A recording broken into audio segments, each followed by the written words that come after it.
It is now 2 weeks since prosecutors from the Office of the Directorate of Public Prosecution resumed an industrial action following government failure to fulfill their demands after a 90 days ultimatum. We bear duties and obligations. We are waiting. If our issues have become enormous and cannot be fulfilled, let somebody come out and say so. Yes, you come out and say so. Other thing, I mean, unless government is suggesting people to do other things. Secondly, of course, if you can't, you have to devise ways of fixing issues rather than keeping quiet and dodging them. You see, for instance, if you promote people, it makes a difference. That some engagements are taking place with the prosecutors, with the DPP's office.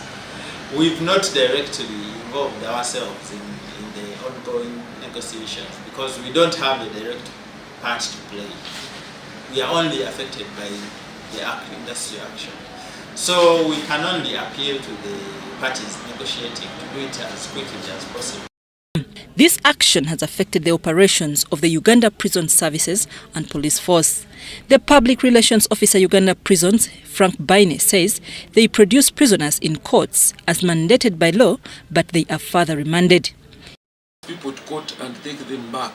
Now, when the normal court session resumes, we shall still be required to take the same people back to court.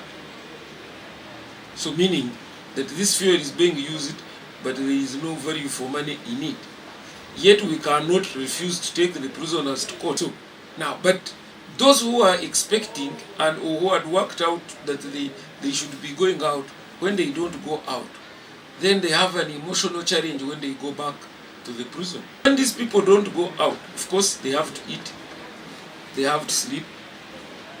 Definitely, they need medical care, and all that is a cost.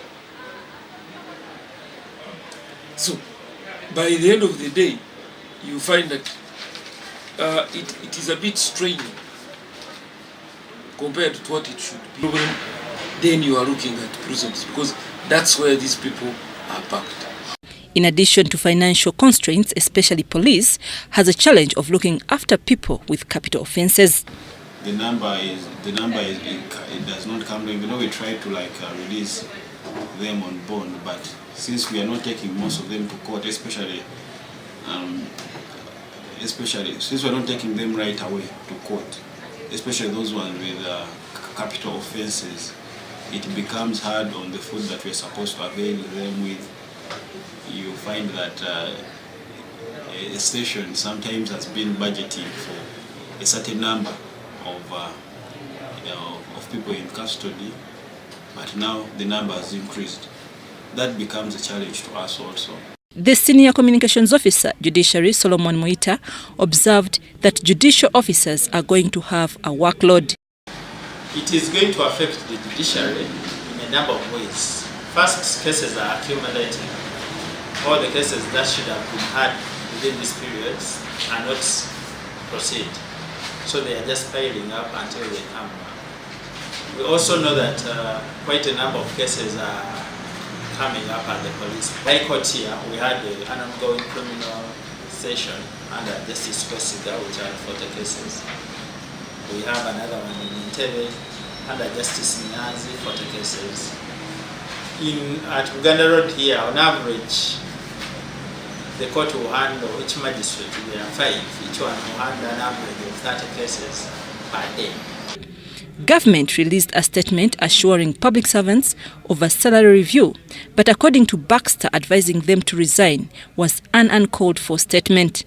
Issued a statement to explain that as an association. Extra action is provided for in Section G of the standing orders that govern public service. Industrial action is where an employee has the right to withdraw their labor.